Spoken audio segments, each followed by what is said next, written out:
आदाब नाजरीन, गुलिस्तान न्यूज देख रहे हैं आप। मैं हूं आपके साथ अतिया मुजीब। शुरुआत करेंगे इस खबरनामे की। सबसे पहले नजर डालेंगे कुछ अहम सुर्खियों पर।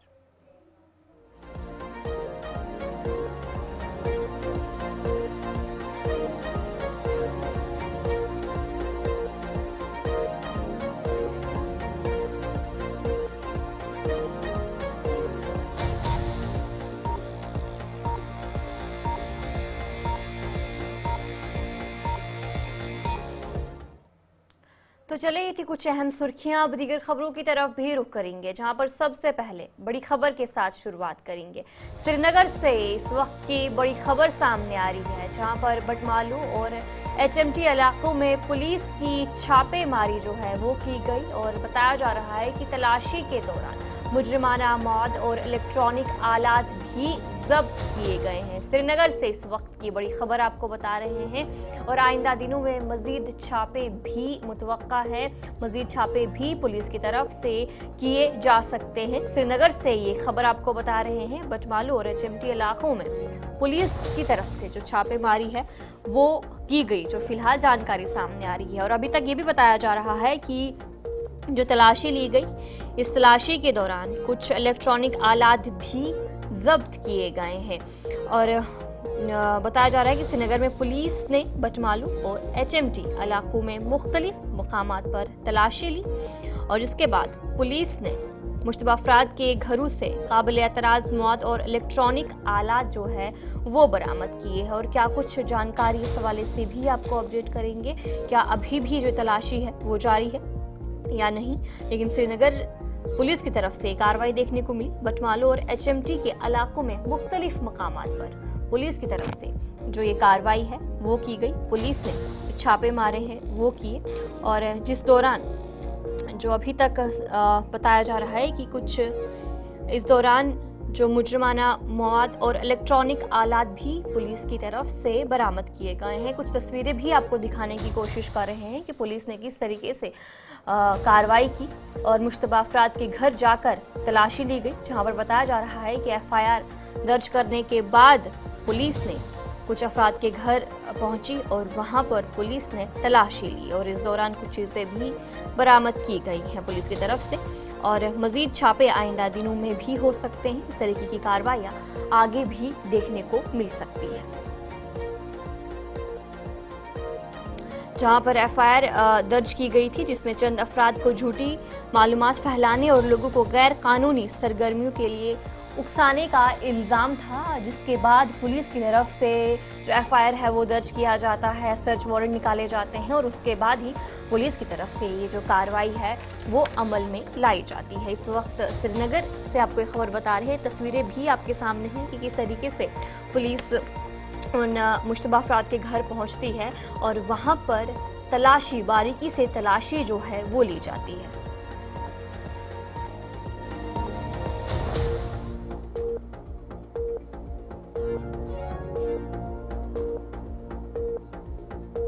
तस्वीरें आपको दिखाने की कोशिश कर रहे हैं। श्रीनगर से तस्वीरें हैं जहां पर पुलिस की तरफ से ये कार्रवाई की गई है। बटमालू और HMT इलाकों में पुलिस की तरफ से ये जो छापेमारी है वो की गई। इस दौरान मुजरिमाना मौद और इलेक्ट्रॉनिक आलात भी पुलिस की तरफ से जब्त किए गए हैं और चंद अफराद को झूठी मालूमात फैलाने और लोगों को गैर कानूनी सरगर्मियों के लिए उकसाने के इल्ज़ाम में FIR दर्ज किया गया था और उसके बाद ही पुलिस की तरफ से उनके घर पुलिस पहुंचती है और ये छापेमारी की जाती है। और इसी पर हमारे साथ हमारे नुमाइंदे इमरान नाइकू भी ज्वाइन कर चुके हैं। इनसे मजीद तफसीलात लेंगे, जानकारी लेंगे। इमरान, बताएगा क्या कुछ अपडेट है इस वक्त?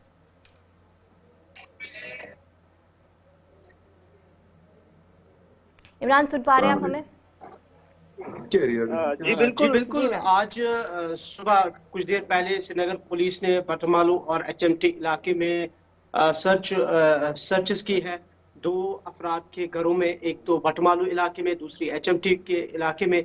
और ये NIA कोर्ट की तरफ से पहले ही सर्च वारंट जो है वो हासिल हुई थी और उस NIA सर्च वारंट के सिलसिले में जो केस पहले से ही रजिस्टर हुआ था शेरगरी पुलिस स्टेशन में, और उसी सिलसिले में यूएपीए एक्ट के तहत, यूएपीए एक्ट के 13 सेक्शन के तहत ये सर्चेस की गई 2 रिहायशियों के घर में, जो जैसे मैंने कहा कि भटमालू और एचएमटी इलाके में रहते हैं। और इस सिलसिले में पुलिस ने दावा किया है कि कुछ मुजरिमाना मवाद वहाँ पे जो है वो रिकवर किया गया है, और कुछ इलेक्ट्रॉनिक डिवाइसेस जो है वो भी रिकवर हुई है, और मजीद तहकीकात भी शुरू की गई है। और साथ साथ ये भी पुलिस ने कहा है कि आने वाले दिनों में इस तरह की और भी सर्चेस होंगी। लेकिन ये जो आज 2 जगहों पे पुलिस की तरफ से छापे मारे गए या सर्चेस हुई, ये जैसे मैंने कहा कि यूएपीए एक्ट के तहत की गई, जिसके लिए एनआईए अदालत की तरफ से पुलिस को सर्च वारंट जो है वो हासिल हुई थी। और इसके अलावा इन जो 2 अफराद बताए गए हैं जिन पर ये इल्जाम है कि वो कॉन्स्पिरेसी क्रिमिनल्स के सिलसिले में मुलविस पाए गए हैं, यानी कि प्रोपागेंडा के तौर पर वो माहौल को खराब करने के लिए कोशिशें कर रहे थे, जिसके लिए वो मुलविस करार पाए गए, और इस सिलसिले में ये सर्चेस शुरू की गई है। और साथ साथ ये भी कहा जा रहा है कि अगले कुछ दिनों के अंदर भी ये सर्चेस मुसलसल जारी रहेंगी। जी चलिए, बहुत बहुत शुक्रिया इमरान जानकारी देने के लिए। इमरान आपको अपडेट कर रहे थे कि श्रीनगर में ये जो छापेमारी कार्रवाई है पुलिस की तरफ से की गई है, जहां पर 2 लोगों के रिहायशी घरों पर पुलिस की तरफ से छापेमारी की गई है। तलाशी के दौरान मुजरिमाना मवाद और इलेक्ट्रॉनिक आलात भी पुलिस ने बरामद किए हैं।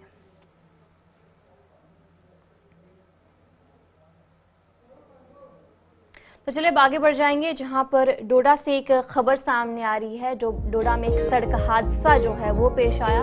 किश्तवाड़ डोडा एनएचआई के करीब ये सड़क हादसा पेश आया, और इस सड़क हादसे में एक खातून जो है वो हलाक हुई है। जो ये जानकारी इस वक्त सामने आ रही है, और इसमें मुकदमा भी दर्ज कर दिया है और तहकीकात भी शुरू कर दी है। डोडा से आपको खबर बता रहे हैं, जहां पर किश्तवाड़ डोडा एनएचआई के करीब ये सड़क हादसा जो है वो पेश आया है, और इस सड़क हादसे में एक खातून हलाक होने की खबर इस वक्त सामने आ रही है, और तहकीकात भी शुरू कर दी गई है पुलिस की तरफ से।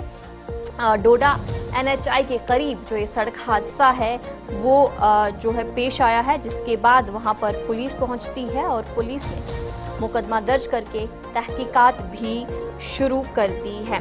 डोडा में किश्तवाड़ और एनएचआई के करीब बताया जा रहा है शिवपुल पर एक आल्टो कार हादसे का शिकार हो जाती है। वो चिनाब दरिया में जाकर जो हादसे का शिकार हो जाती है, जिसके नतीजे में एक खातून जो है वो हलाक हुई है। पुलिस और मुकामी अफराद ने रेस्क्यू ऑपरेशन शुरू किया और एक खातून की लाश वहां से बरामद की है।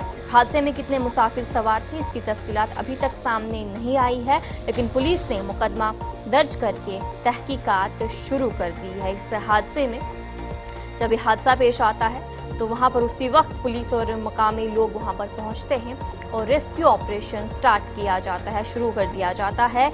और एक ऑल्टो कार है जो हादसे का शिकार हो जाती है, जिसके बाद एक खातून की लाश जो है वो बरामद की जाती है।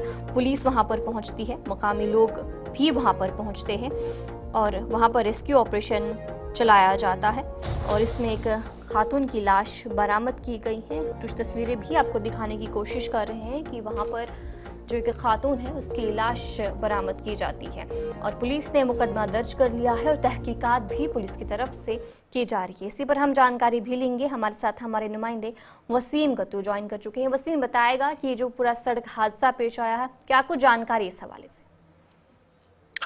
बिल्कुल देखिए, आज सुबह मॉर्निंग में जो बटोत किश्तवाड़ नेशनल हाईवे 244 है, किश्तवाड़ का जो रास्ता है वहां पे कांडोत एक जगह पड़ती है, यानी कि ठाठरी और प्रेमनगर के बीच में एक ये जगह पड़ती है। वहां पे एक ये सड़क हादसा हुआ है और कांडोत के ही सारे लोग रहने वाले थे और 3 लोग इस अल्टो गाड़ी में मौजूद थे। इस गाड़ी का नंबर JK06B2993 इस अल्टो गाड़ी का नंबर है, और एक बड़ी खाई में, जो अभी तक बताया जाता है 100 फीट नीचे ये गाड़ी चली गई है, एक बड़ी खाई में, और 3 लोग इस गाड़ी में सवार थे। तीनों लोगों की मौत हुई है और दरियाई चिनाब के बीचों बीच गाड़ी, अभी तक जो है इसको बाहर नहीं निकाला गया है। और एक बॉडी को, जो लेडीज है उसकी बॉडी को जो है रिकवर किया गया है। पूर्वी देवी इसका नाम है और लगभग 65 इसकी एज बताई जाती है। संजू भारती जो दरियाई चिनाब के बीचों बीच में है, 25 साल इसकी उम्र है, और बेरी राम इसकी 65 साल इसकी भी उम्र है। तो अभी तक जो है पता नहीं लग पाया है किस कारण ये वहां पे सड़क हादसा हुआ। और कुछ बरस पहले यहाँ पे जब सड़क हादसा हुआ था तो कुछ बरस के बाद उनकी बॉडीज मिली थी, क्योंकि एक दरियाई चिनाब का फ्लो काफी ज्यादा है और ये जगह जो है एक्सीडेंट के हवाले से बात करें तो ये एक मशहूर जगह वहां पे बन चुकी है। हालांकि एडमिनिस्ट्रेशन ने भी इस रास्ते के लिए काफी मशक्कत की, काम सही तरीके से इस रास्ते को दुरुस्त किया गया, मगर अभी तक बताना मुश्किल होगा किस कारण वहां पे ये सड़क हादसा पेश आया। और एनजीओ के लोग, पुलिस के लोग वहां पे स्पॉट पे मौजूद है और दरिया का आप फ्लो देख सकते हैं तस्वीर में किस तरह से है। और कोशिश की जा रही जो दरियाई चिनाब के बीचों बीच अल्टो गाड़ी है, कब तक इसको जो है रिकवर किया जाता है, बाहर निकाला जाता है, ये आने वाला वक्त ही बताएगा। जी वसीम, जिस तरीके से दरिया चिनाब की बात करेंगे तो जब भी हादसे पेश आते हैं, अगर डेड बॉडीज या फिर कार अगर दरिया चिनाब में चली जाती है तो काफी ज्यादा मुश्किल हो जाता है वहां से निकालना। तो कितना दिक्कतों का सामना इस वक्त करना पड़ सकता है वहां पर? जिस तरीके से रेस्क्यू ऑपरेशन तो जारी है, लेकिन कितना वक्त लग सकता है वहां? देखिए अत्या, मैंने आपको पहले बताया जब इस सड़क हादसे पे इससे पहले जो सड़क हादसा हुआ था इस सड़क पे, तो हमने देखा था लगभग 6 से 7 दिन के बाद एक बॉडी मिली थी।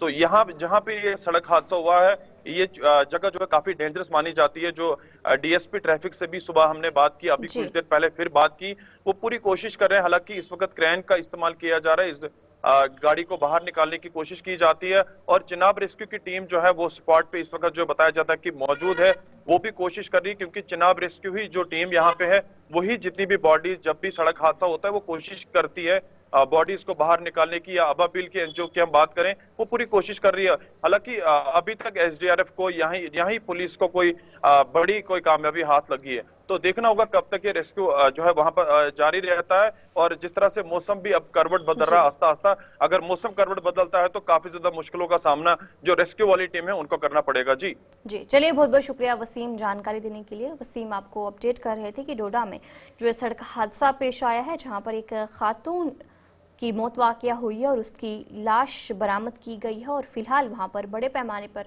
रेस्क्यू ऑपरेशन जारी है। तो चलिए अब आगे बढ़ जाएंगे, जहां पर राजदान टॉप पर बर्फबारी हुई और जिसके चलते गुरेज बांडीपुरा सड़क एहतियाती तौर पर बंद कर ली गई है, यानी कि ट्रैफिक के लिए फिलहाल बंद कर दी गई है। जिस तरीके से राजदान टॉप पर जो ताज़ा बर्फबारी है वो हुई, जिसके चलते गुरेज बांडीपुरा सड़क को एहतियाती तौर पर ट्रैफिक के लिए बंद कर दिया गया है और वहीं पर गैर जरूरी सफर से लोगों को गुरेज करने की हिदायत भी दी गई है। और जिस तरीके से आज भी बारिश और बर्फबारी का इम्कान महकमा मौसमियात की तरफ से बताया गया था कि आज भी जो बारिश और बर्फबारी हो सकती है। गुरेज बांडीपुरा सड़क की बात करेंगे तो उसे फिलहाल एहतियाती तौर पर ट्रैफिक के लिए बंद कर दिया गया है, क्योंकि राजदान टॉप पर ताज़ा बर्फबारी हुई है। जब भी राजदान टॉप पर बर्फबारी होती है तो उस बीच देखने को मिलता है कि गुरेज बांडीपुरा रोड को अक्सर बंद कर दिया जाता है एहतियाती तौर पर। जब तक वहां पर काम नहीं हो, जब तक बर्फ को हटा नहीं दिया जाता, उसके बाद ही ट्रैफिक को आने जाने की इजाज़त दी जाती है। तस्वीरें भी आपको दिखाने की कोशिश कर रहे हैं कि वहां पर जो ताज़ा बर्फबारी हुई है, जिसके चलते गुरेज बांडीपुरा सड़क को एहतियाती तौर के लिए ट्रैफिक के लिए बंद कर दिया गया है। वहां पर राजदान टॉप पर ये बर्फबारी हुई है, जिसके चलते ये फैसला लिया गया है। लोगों से भी हिदायत की गई है कि फिलहाल गैर जरूरी सफर ना करें, क्योंकि आज भी बारिश और बर्फबारी हो सकती है और जब भी बारिश और बर्फबारी होती है तो जाहिर सी बात है जो रोड है, नेशनल हाईवे है, उस पर इसका असर देखने को मिलता है। और लोगों से भी हिदायत की गई है कि जब तक मौसम में बेहतरी ना आए तब तक गैर ज़रूरी सफ़र करने से गुरेज करें। और ये तस्वीरें भी आपको दिखाने की कोशिश कर रहे हैं। राजदान टॉप पर ये बर्फबारी देखने को मिली, जिसके बाद जो गुरेज बांडीपुरा सड़क है उसे एहतियाती तौर पर ट्रैफिक के लिए बंद कर दिया गया है। और इसी पर हमारे साथ हमारे नुमाइंदे ज़हूर भी ज्वाइन कर चुके हैं। ज़हूर बताएगा कि ताज़ा बर्फबारी हुई है, जिसके चलते जो रोड को बंद कर दिया गया है, फिलहाल क्या कुछ अपडेट है बांडीपुरा ज़हूर भट्ट? जी बिल्कुल, क्या अगर बात करेंगे जो पहले जो है महकमे मौसमियात ने जो प्रोडिक्शन दी है कि आज 30 तारीख से जो है जो मैदानी इलाकों में जो है बुरावदा होगा, उसके साथ साथ जो पहाड़ी इलाके हैं वहाँ बारिश के साथ साथ बर्फबारी का इम्कान होगा। तो उसी की आज भी जो है राजदान टॉप पे जो हिली एरिया है तो वहाँ पे भी जो है बर्फबारी स्टार्ट हुई और एहतियात के तौर पर जो है एसडीएम गुरेज ने बताया है कि इसको जो है एहतियात के तौर गुरेज बांडीपुरा शहर है उसको एहतियात के तौर पर फिलहाल बंद कर दिया गया है। और किसी भी आने जाने की इजाजत नहीं दी है। हालांकि एक कंट्रोल रूम रखा गया है, अगर किसी आना या जाना होगा तो वो पहले उस कंट्रोल रूम के नंबर पे जो है रास्ता कायम कर सकते हैं, उसके बाद ही उनको जो है रोड का स्टेटस बताया जाएगा। तो अभी भी जो है रोड बिल्कुल बंद है और ये गुरेज रोड जो है बिल्कुल आज जो सर्दी के आम होते जो बर्फबारी होती है, जब अगर जहाँ राजधानी टॉप वहाँ 7-8 फुट के करीब बर्फ भी हो जाती है, उसके बाद इसको जो है मुकम्मल तौर पर बंद कर रहा है, कई महीने के लिए बंद रहता है। और हेलीकॉप्टर, हालांकि इससे जो है अगर कोई भी इमरजेंसी सर्विस होती है तो उसको हेलीकॉप्टर सर्विस के जरिए ही जो है एयरलिफ्ट किया जाता है, उसको फिर यहाँ बांडीपुरा लाया जाता है। कोई भी एहतियात के तौर पर इसको फिलहाल बंद कर दिया गया है। गुरेज शहर जो है, गुरेज बांडीपुरा शहर, उसको एहतियात के तौर पर बंद कर दिया गया है। पहले जो है स्टॉक इन पोजीशन जो है बाकी उनको देखा गया है और पहले रिव्यू मीटिंग भी डिस्ट्रिक्ट एडमिनिस्ट्रेशन की जानिब से ली गई है और वहाँ बताया गया कितना वहाँ पे जो स्टॉक है, स्टॉक इन पोजीशन क्या है, तो उसको पहले ही मद्देनजर देखा जा रहा है। तो पहले ही वहाँ पे जो है, इससे पहले ही जो वहाँ पे ऑफिशियल्स जो होते हैं वो इसको स्टॉक इन करते हैं, उसके बाद ही जो है एहतियात के तौर पे आज फिलहाल इसको बंद कर दिया गया है। जब मौसम ठीक होगा फिर उसको फिर से खोला जाएगा, फिलहाल एहतियात के तौर पर बंद है। जी जरूर, जिस तरीके से आज भी महकमा मौसमियात की तरफ से कहा गया कि आज भी बारिश और बर्फबारी हो सकती है, तो क्या काफी मजीद वक्त इसमें लग सकता है? देखिए, अगर मौसम साजगार रहा, मौसम ठीक रहा तो जल्दी इसको खोला जाएगा, लेकिन अगर कंटिन्यूसली अभी भी जो वहाँ पे जो है बारिश सिलसिला जारी है, जो हमें तफसीलात मिल रहे हैं, हल्की ये बर्फबारी भी हो रही है, लेकिन अगर मैदानी इलाके में लेकिन अबर आलूदा है, लेकिन अभी तक बारिशों का सिलसिला नहीं हुआ है। लेकिन अगर गुरेज की बात करें कि वहाँ बारिशों के साथ साथ हल्की बर्फबारी जो राजधानी टॉप है वो अभी भी जारी है, तो जो ही मौसम ठीक हो जाएगा, मौसम साजगार रहेगा, तो उसके बाद इसको जो है जल्द से जल्द खोला जाएगा। लेकिन अभी जो है इसमें कबल का वक्त कहना मुनासिब नहीं होगा, कितना टाइम लग सकता है, क्योंकि अभी मौसम जो है वो बिल्कुल उबरालुदा है, वहाँ पे बारिशों और बर्फबारी सिलसिला अभी जारी है। आती है जी जरूर बताएगा कि क्या कुछ एडवाइजरी जारी की गई है लोगों के लिए इस वक्त?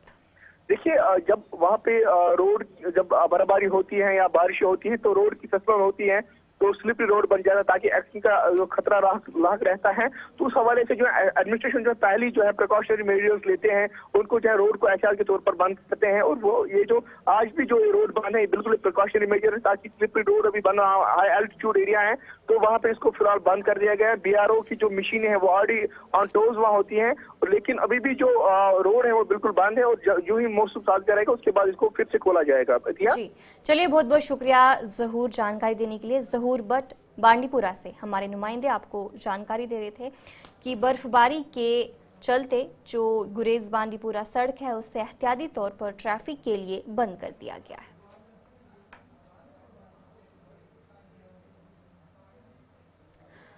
जम्मू में आम आदमी पार्टी ने सुंबल में 5 नौजवानों की हलाकत के मामले पर आज एहतजाज किया। इस एहतजाज में आम आदमी पार्टी और सिविल सोसाइटी के रहनुमाओं के साथ साथ मुतअद्दिद मौलाना और हिंदू तंजीमों के अफराद भी शरीक हुए। इस दौरान संबल में जाँ बहक होने वाले नौजवानों के खानदानों को मुआवजा देने का भी उनकी तरफ से मुतालबा किया गया। तकबीर, UP government, UP government, UP government, शहीदों को इंसाफ दो, शहीदों को इंसाफ दो। जय श्री राम। मैं डॉक्टर थापा हूँ। मैं ये चाहता हूँ कि जो हमारे यूपी में हुआ संभल में, ये हमारी इंसानियत पे वार हुआ है, हमारी भाईचारे पे वार हुआ है। हम हिंदू मुस्लिम सिख ईसाई एक ही उस ऊपर वाले खुदा की, उस भगवान की औलाद हैं। हमें अपने आप का बचाव करना चाहिए। और मैं यूपी की गवर्नमेंट को ये बोलना चाहता हूँ कि ये आप राजनीति कीजिए, मगर हमारे हिंदू मुसलमान सिख ईसाई की भाईचारे को कामयाब रखना चाहिए। हमें जब वहाँ लड़ाई हुई, वहाँ पथराव हुआ, फायरिंग हुई, एडमिनिस्ट्रेशन कहाँ थी यूपी की? ये क्या है गवर्नमेंट चल रही है सेंटर की और यूपी की, जो हमारे भाईचारे को ताड़-ताड़ कर दिया इन्होंने। हमारे हिंदू मुस्लिम भाइयों को नफरत की वजह से हमें लड़ना चाहती है आपस में। ये यूपी की गवर्नमेंट को मैं वार्न करना चाहता हूँ कि हम हिंदू मुस्लिम भाई हम आपस में भाईचारा कामयाब रखेंगे। मैं उस्ताद मल्ले का हूँ और तालाब हुडीका का मेरे ननिहाल थे, और मैं अपने मुस्लिम भाइयों के फैमिली में पला हूँ और मेरा जो ये परवरिश थी वो उच्च कोटि के ब्राह्मण के घर हुई है। तो मैं क्या हूँ, मैं ये चाहता हूँ कि जो सेंटर की गवर्नमेंट है इसको देखना चाहिए और यूपी की जो एडमिनिस्ट्रेशन है इस पे FIR लगने चाहिए और पूरी CBI इंक्वायरी होनी चाहिए। हमारे बच्चों को, हमारे जो भाइयों को जिनका कत्ल हुआ है, मैं ये कत्ल बोलूंगा, ये इनको यूपी के संभल में हिंसा में 5 लोगों की जान गई, जिसको लेकर हर जगह से आवाजें उठती हुई नजर आ रही है। इस समय जम्मू के सुंजवा में प्रदर्शन किया जा रहा है। यूपी प्रशासन के खिलाफ ये प्रदर्शन जो है वो जारी, इसको कहना है। उनसे बातचीत करते हैं। सर, आज आपके द्वारा प्रदर्शन किया गया, मांग आप कर रहे हैं कि जिनकी मौत हुई है इस हिंसा में उन्हें जो है वो मुआवजा दिया जाए, किस तरीके से आप देखते हैं? मैम, असल में यहाँ पे आपके सबसे पहले तो मैं पूरी मीडिया का, जितनी मीडिया यहाँ पे आई, सबका शुक्रिया अदा करना चाहूँगा। उसके बाद हमारा ये प्रोटेस्ट ही मतलब जो है अपने आइन को बचाने के लिए हुआ। सबसे पहले तो ये सिर्फ उनको कंपनसेशन देने के लिए नहीं हुआ, ये अपने मुल्क के आइन को बचाने के लिए हुआ और इसमें हमारे साथ हर मज़हब के लोग थे। और जहाँ तक बात है हमारा यहाँ पे जो है सिर्फ आने का मकसद ये, एक तो ये कॉन्स्टिट्यूशन की हत्या जो हो रही है उसको रोका जाए। दूसरी बात, जो संभल में हुआ वहाँ जो एडमिनिस्ट्रेशन है वो पूरी उसकी जिम्मेदार है। कहीं ना कहीं इसमें मुझे लग रहा है कि यूपी की सरकार पूरी इन्वॉल्व है, क्योंकि एक दिन के अंदर इतना बड़ा मतलब काम नहीं हो सकता। क्योंकि आप जानती हैं कि हाई कोर्ट के अंदर इस टाइम जो है तकरीबन 83,000 केस पेंडिंग हैं। आप देखें इसी तरह से मतलब जो है लोअर कोर्ट के अंदर तकरीबन 40 मिलियन केस पेंडिंग हैं। लेकिन ऐसी कौन सी आफत आ रही थी, ऐसा क्या हो रहा था कि संभल के वो लोअर कोर्ट ने जो है उसी दिन वो मतलब जो है एक तरफ की सुनवाई करके दूसरी तरफ लोगों की बात नहीं सुनी। उन्होंने जो है फ़ौरन मतलब जो है ऑर्डर दे दिया कि भाई सर्वे किया जाए। सर्वे करने का जो ऑर्डर था तब भी मतलब जो वहाँ की कमेटी थी मस्जिद की, उन्होंने पूरा साथ दिया कमेटी का, उन्होंने सर्वे होने दिया पहले दिन। लेकिन दूसरे दिन जो है बगैर कोर्ट के ऑर्डर के जो है एक नई कमेटी तश्कील दी जाती है। वो कमेटी जो है JSR के नारे लगाते हुए मस्जिद में जा रही है कि हम सर्वे करेंगे, हम यहाँ के हौज का पानी निकालेंगे। जाहिर सी बात है, कोई भी किसी भी मजहब का मानने वाला हो, हमारा भाईचारा अपनी जगह, लेकिन मैं अगर किसी मंदिर में नारे तकबीर, नारे रिसालत और अल्लाह अकबर कहते जाऊँगा तो आपका कितना दिल दुखेगा आप खुद समझ सकती हैं इसको। और ये मतलब जो लोग हमें देख रहे हैं समझ सकते हैं। इस तरह से वहाँ पर जो हुआ, फिर उसके बाद वहाँ के लोग अगर अपना एहतजाज मतलब जो है रिकॉर्ड कराने के लिए या वहाँ पे लोग इकट्ठे हुए कि भाई क्यों आप कोर्ट के ऑर्डर के बगैर जो है इस तरह से कर रहे हो, तो अगर वो लोग इकट्ठे हुए, पुलिस ने वहाँ पे जो है डायरेक्ट गोली मारकर जो है 5 लोगों की हत्या कर दी, 5 लोगों का मर्डर कर दिया। ये डायरेक्ट कत्ल है, ये कोई ऐसा नहीं कि मतलब जो है उन्होंने आपस में मारा। अब जो है वहाँ पे तरह तरह के इसमें जो है हीले बहाने ढूंढे जा रहे हैं कि किसी तरह से इसको टाला जाए। और वहाँ की एडमिनिस्ट्रेशन इसमें भरपूर इन्वॉल्व है। SDM लेकर जो है उन्होंने भी इस तरह से अलग अलग बयानात दिए हैं और झूठी बातें की हैं। हालांकि हकीकत ये है कि वहाँ की कमेटी ने कहा, हमें बताया तक नहीं गया कि क्या होने वाला है, क्या करने जा रहे हैं। तो वहाँ के लोगों के साथ जो ज्यादती हुई है, वहाँ पे जो जुल्म हुआ है, हम उसके बिल्कुल मतलब जो है उसके मतलब हक में नहीं है। हम चाहते हैं कि पूरे मुल्क में दोबारा कहीं ऐसा जुल्म ना हो। और पॉलिटिशियन जो मतलब जो है वहाँ की सरकार जो है बिलखुसूस उसने। तो चलिए, पंजाब के वजीर आला इस वक्त खिताब कर रहे हैं, क्या कुछ कहा जा रहा है उनकी तरफ से, आपको सीधा वहां ले चलेंगे।